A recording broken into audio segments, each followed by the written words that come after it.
23 people were killed when a missile struck a residential building in Rafah. The dead and injured were rushed to the Kuwaiti hospital located less than 200 meters from the blast.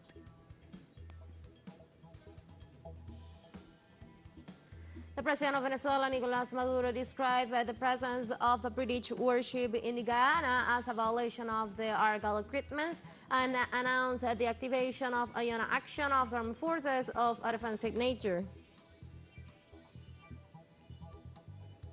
In Argentina, the General Confederation of Workers called for a national strike with a march to the Congress to be held on January 24th in rejection of the decree of necessity and urgency issued by the government of Javier Milei.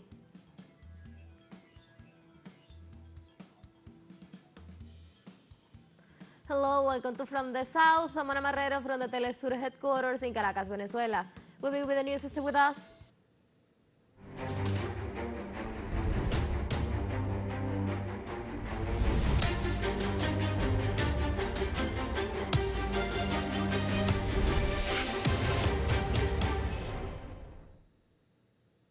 In Palestine, at least 23 people were killed when a missile struck a residential building in Rafah, southern Gaza, on Thursday. The dead and injured were rushed to the Kuwaiti hospital located less than 200 meters from the blast. Many of the affected were evacuated by doctors outside the building. Israeli forces are heavily bombing the beside Gaza Strip as at the center of the furious combat moves steadily southward. Hundreds of thousands of displaced Palestinians are thus sheltering. So far, more than 21,300 people have been killed in Gaza by Israeli on airstrike since the war between Israel and Hamas broke out last October 7th.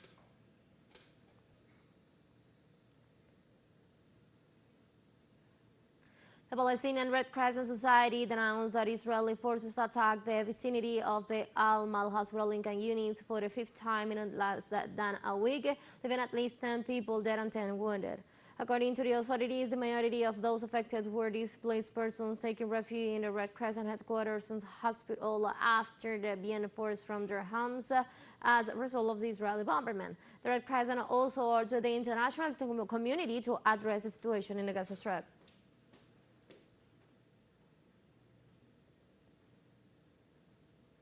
The government of Palestine condemned Israeli plans to carry out incursions into the occupied West Bank and commit a genocide in the Gaza Strip.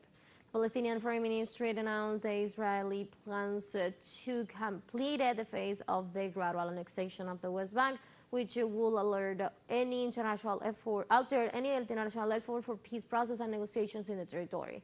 The NED also accused the Israeli forces of perpetrating the separation between the two territories in order to kill any possibility of creating a Palestinian state.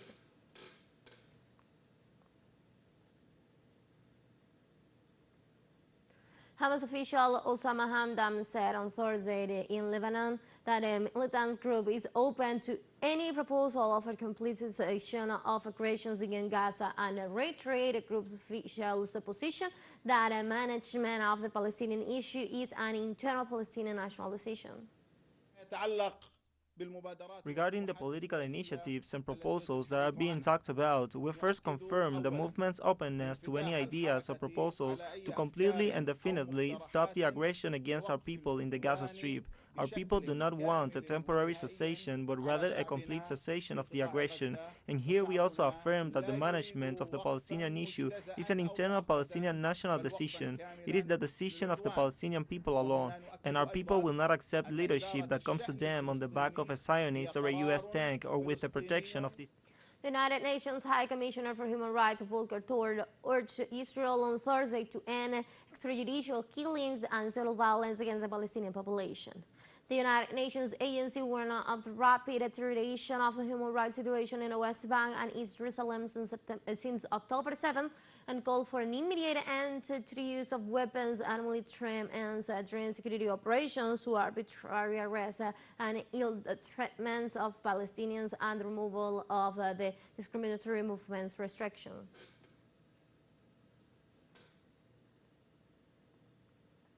Protesters marched on the streets of New York City on Thursday demanding a ceasefire in Gaza. On a Wednesday, pro-Palestinian protesters briefly blocked entrance roads to airports in New York and Los Angeles. The demonstrations stopped cars on the outskirts of New York's Guyana F.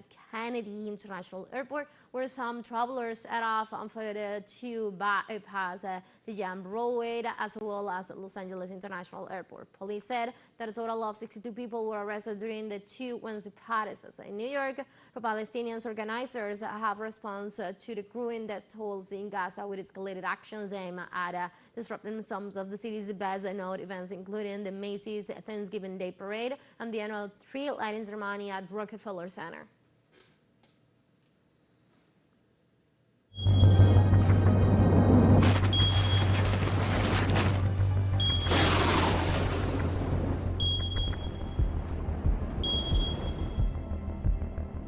In Germany, authorities ordered a preventive evacuation of towns in Lower Saxony due to flooding caused by rising rivers north of the country. On Thursday, the authorities announced the transfer of more than 300 people from the town of Westhode and Sodo in the municipality of Weissen due to risk of landslide caused by heavy rainfall. In this regard, the German Meteorological Service urged residents to take precautions in case of continued rainfall in several regions of the country due to the passage of Storm Solon over German territory.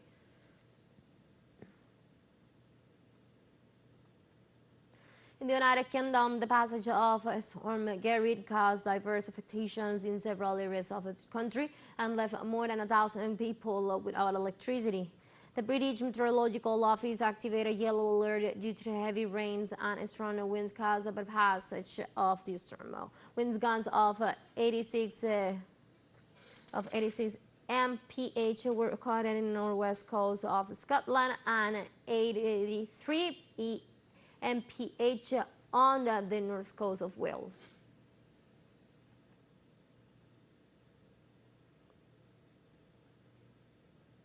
In Hungary, high water levels in the Danube River flooded main streets and roads in the city of Budapest. The country's General Directorate of Water Management predicted that the water levels will rise slightly on Thursday, reaching a maximum of at least 700 centimeters. The institution also added that heavy rains of the last few days have made it difficult to forecast the exact sweep of the Danube. Let's take a very short break, but remember you can now join us on our TikTok account as teleSUR English, where you'll be able to see news in different formats, news updates and more. Stay tuned for more news.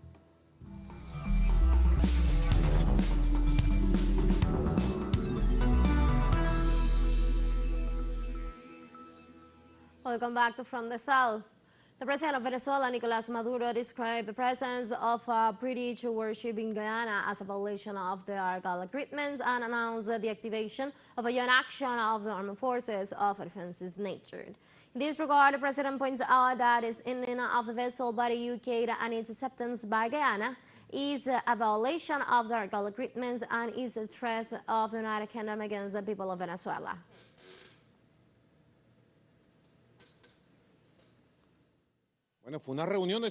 Well, it was a successful meeting, as you all know. It was one of the miracles of the end of the year, on December 14. The Bolivarian peace diplomacy of Venezuela triumphed there. This is a rupture of the Argyle Agreement, so called because it is the name of the town where the meeting took place. It is called Argyle Agreement for Dialogue and Peace. It is the breaking of the spirit of dialogue, diplomacy and peace of the Argyle Agreement. And this is what I announced from Venezuela. It is the threat of the United Kingdom against a noble, peaceful, but warrior people, the people of Venezuela.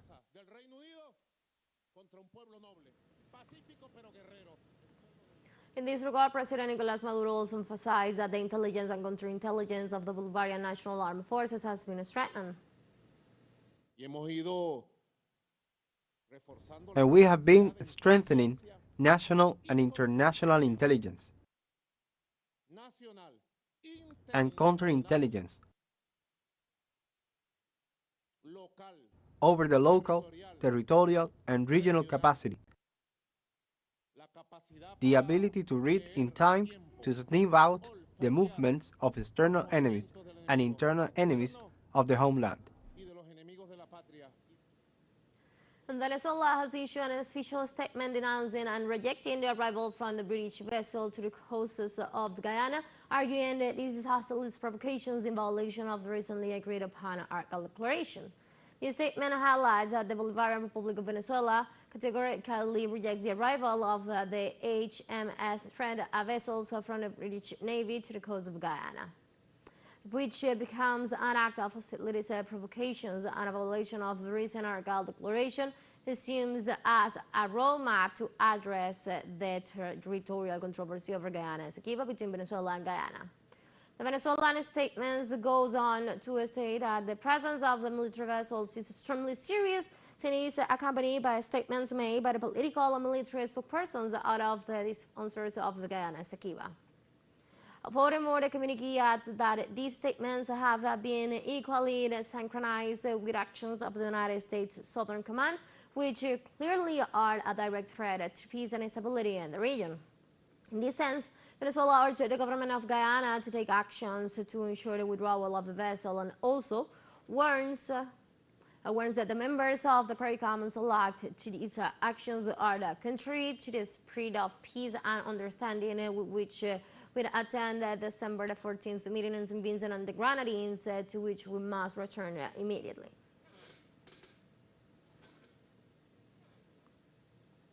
In Argentina, the General Confederation of Workers called for a national strike with a march to the Congress to be held on January 24th in rejection of the decree of necessity and urgency issued by the government of Javier Milei. The Central Confederation Committee of the CGT calls this Thursday for protest activities against the labor reform and the judgment promoted by the decree and bill sent to the Congress for the first month of the next 2024. In addition, it announced for the next January 10 a plenary meeting of regional delegations at the headquarters of Azopardo. In this sense, the co-head of the Central Workers Union, Hector Daer, made statements of the harmful consequences of the GNU and assured that Milei claims variable powers to the point of declaring a war for 2 years.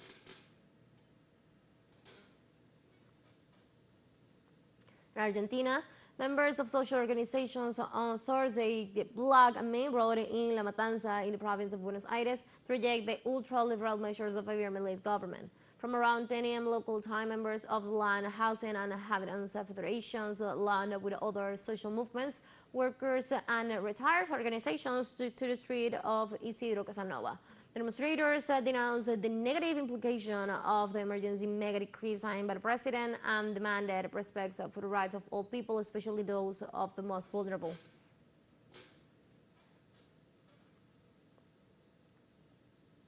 Venezuelan President Luis Ignacio Lula da Silva vetoed some articles of the bill that allow the use of pesticides in agriculture. The head of state also blocked the reuse of pesticide containers and made that is mitigation of information on health risk on products levels more flexible. The vetoes affect the bill, which was sanctioned by the Brazilian Congress in November, losing a law that regulates the use of pesticides in the country.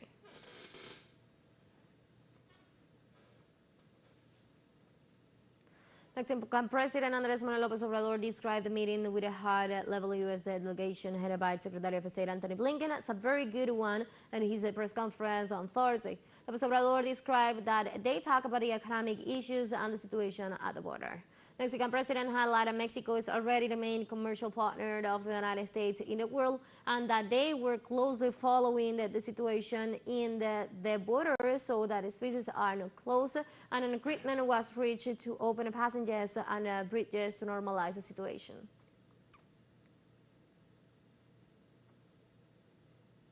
Let's take our last break, but before we invite you to join us on our WhatsApp community for our English-speaking audience, you can scan the QR code on the screen to join directly and share the link to reach more people. Those are news coverage of Latin America and the Caribbean, as well as the rest of the world. Stay connected and informed with teleSUR. When final short break, don't go away.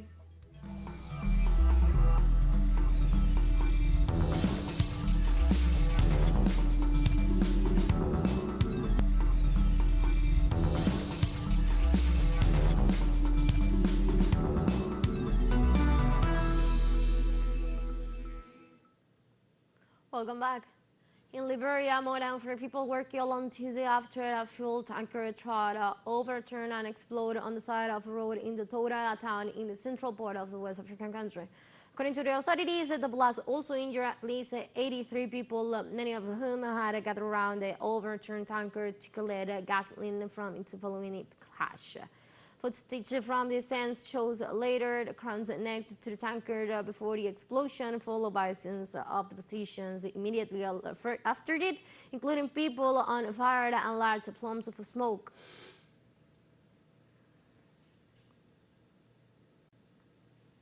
Burkina Faso's Minister of Foreign Affairs received on Thursday the Russian ambassador to Ivory Coast, Alexei Sadykhov, after the government of Moscow announced the reopening of a Russian embassy in the country after it closed 31 years ago. The Burkina Foreign Ministry confirmed in a statement that Russia formally reopened its embassy in Ouagadougou.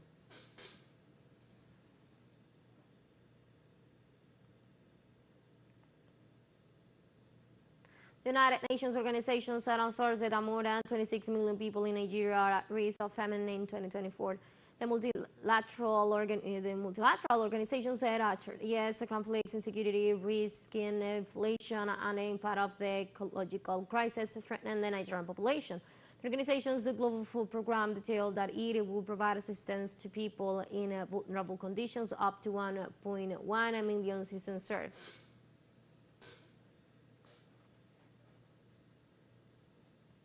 The Russian Foreign Minister Sergei Lavrov reported the failure of the strategies implemented by the West in its attempts to awaken the country. The head of the Russian diplomacy points out that the country has become significantly stronger during 2023 despite the Western attempts to awaken and dismember its territory. Lavrov also points out that the objectives of the special operation in Ukraine will be achieved and warns that the U.S. will come to its senses only after serious internal commotion.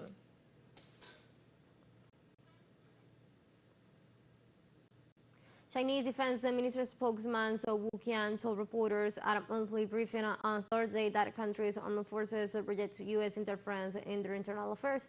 Likewise, he said that development on military ties between the U.S. and the island of Taiwan undermine peace in the region. The Taiwan issue is purely China's internal affair and does not need foreign interference. We firmly oppose any form of official exchanges and military contacts between Taiwan and any country. The United States is manipulating the Taiwan issue by various means. This is a very dangerous gamble.